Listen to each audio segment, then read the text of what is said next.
it's Friday, Labor Day weekend, and I decided to record a little desktop recording here to show you the program that I've been working on. As I mentioned last week in the last video, one of the next things we need to do is figure out what the index of each of the LEDs is. So this little program will let me accomplish that. And while I was at it, I added a few other extra features like changing the color of the LEDs or toggling the expansion board relay driver. So I'm going to bring up the program and show you what it looks like, and then we'll run the thing and show you how it does with the lights.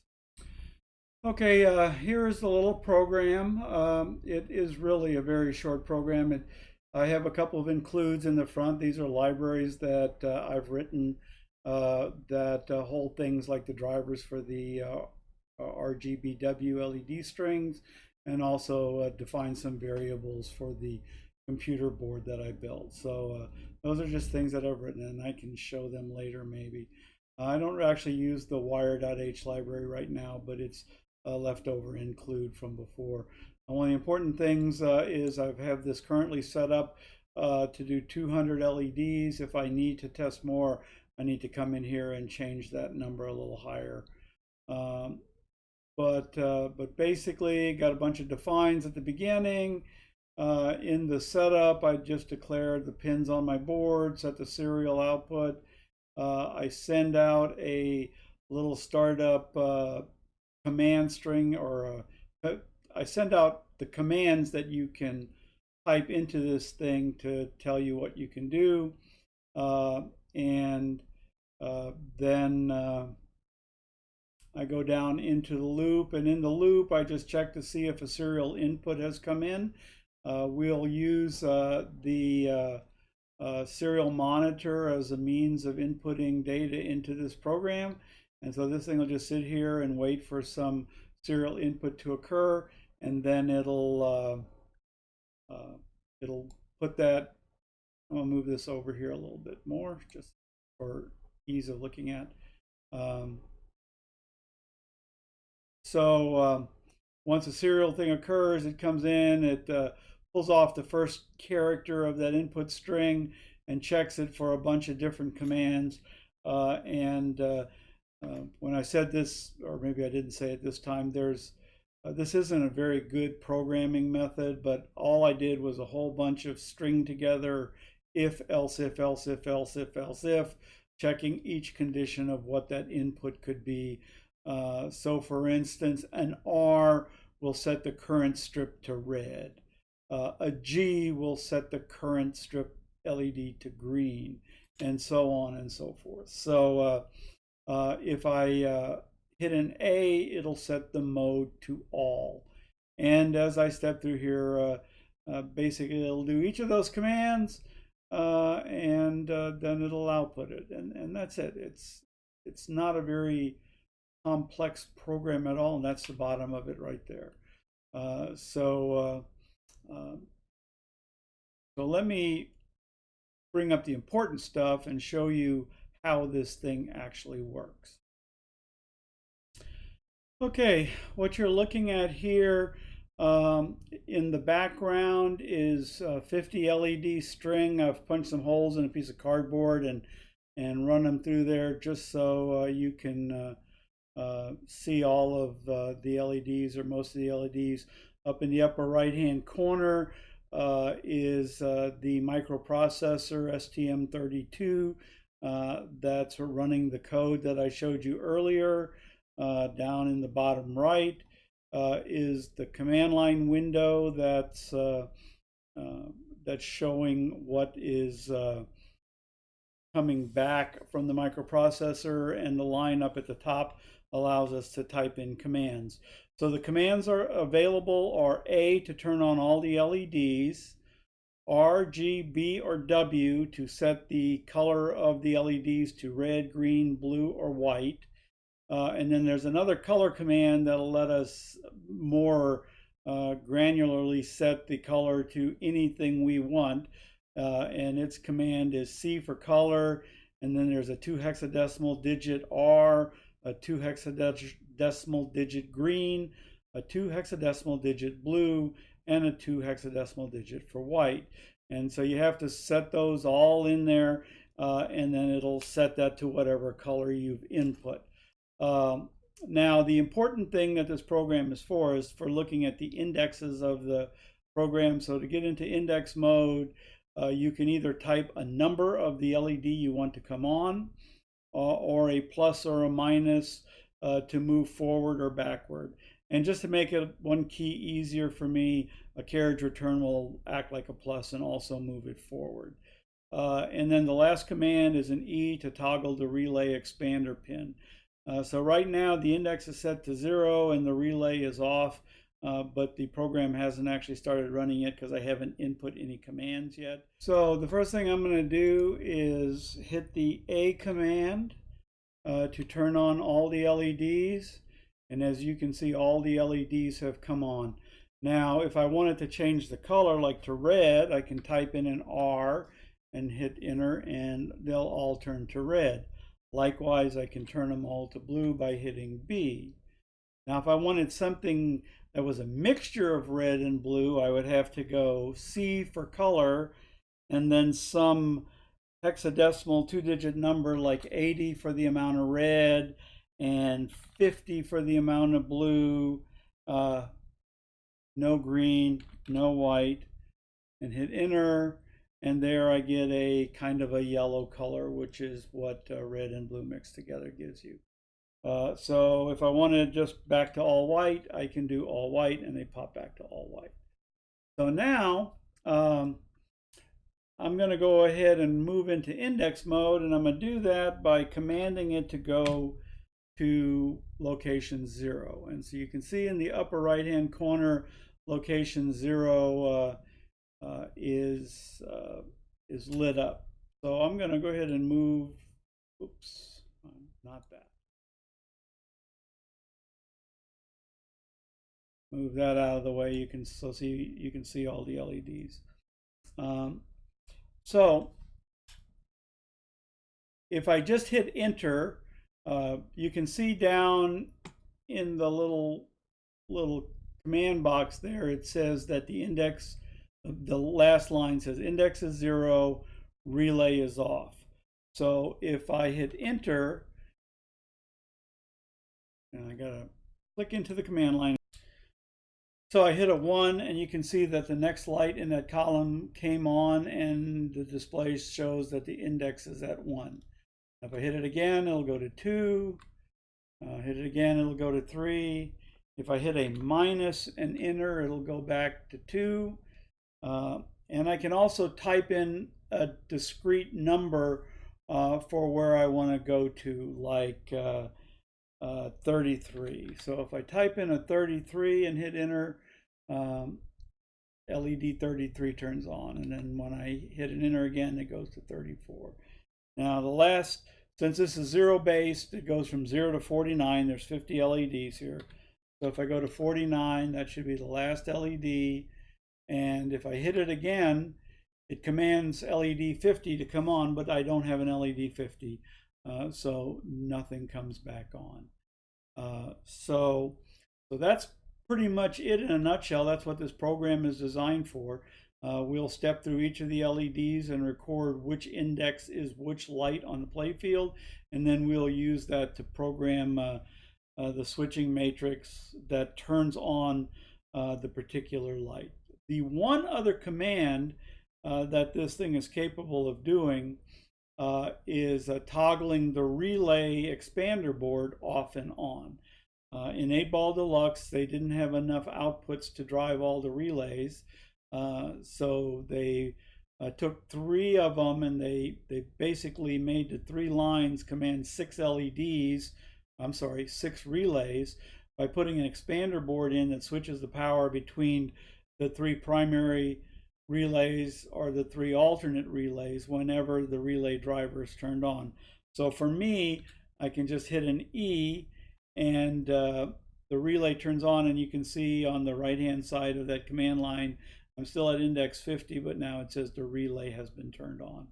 And that will also be mapped in the program to allow the microprocessor, the MPU in the pinball machine, to command those inputs and relays and stuff like that.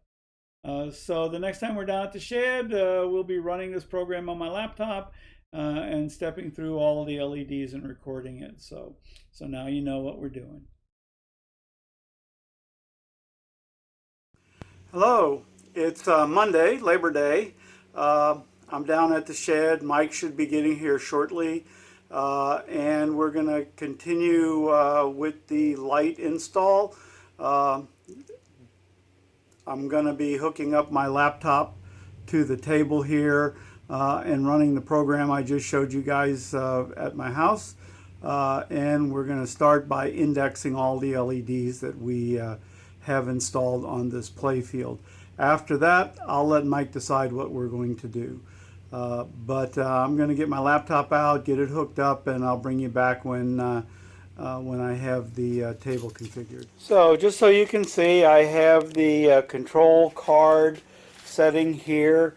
It's plugged into the cable that goes to the pinball machine. The control cable runs over here to my laptop. And right next to the laptop is my chair where I will be sitting and running the laptop. And when Mike gets here, he will do the recording of which light comes on. So you can see right now, if I can get you a screenshot there, that the index is currently set to 0 with the relay off. And right now, that LED right there is turned on. So that is index 0 LED. Which is a GI bulb, and will probably, I don't know if it'll be ever programmed to do anything or not. But we will step through here. I'm relatively sure that the next LED here is 1, that's 2, and that's 3, and we can check those out just by hitting the enter button. So enter takes me to 1, enter again takes me to 2, enter again takes me to 3. Now, where is 4, do you think?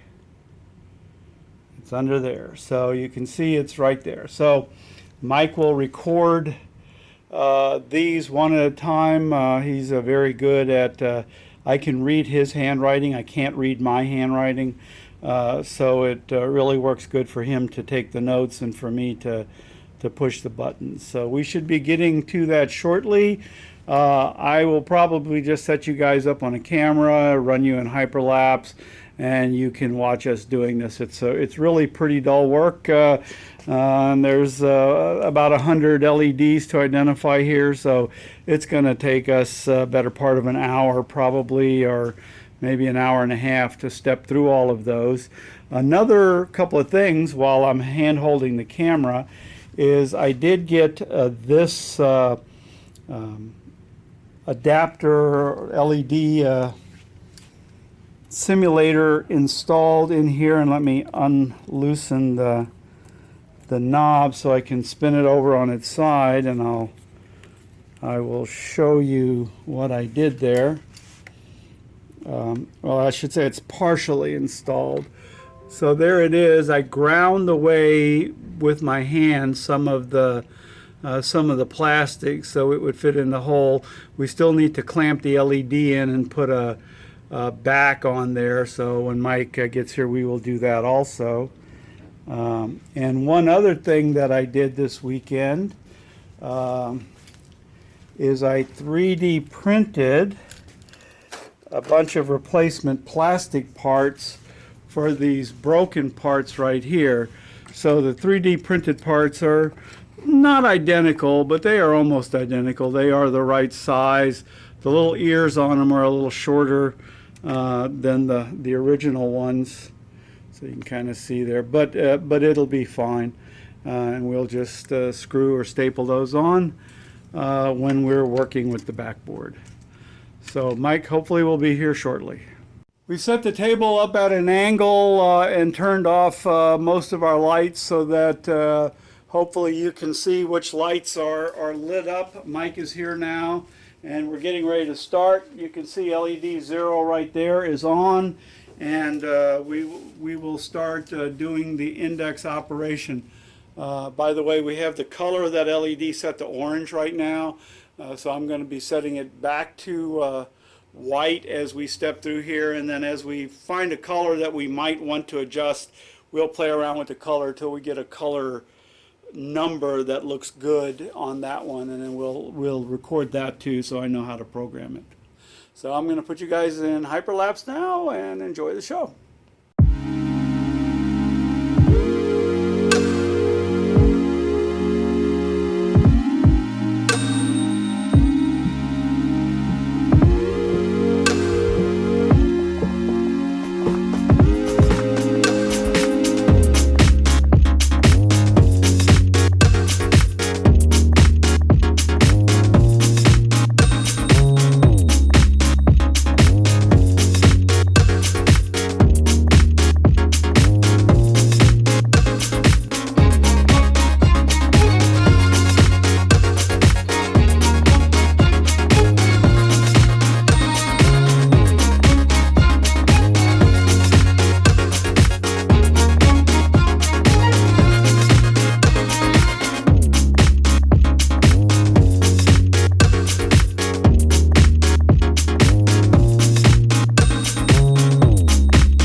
Well, we're wrapping up for the day. That's all we did is index the lights. We've got some other tasks that we need to get accomplished, so we're going to go do that. And so the indexing of the lights is all that's in this video. So thanks for watching.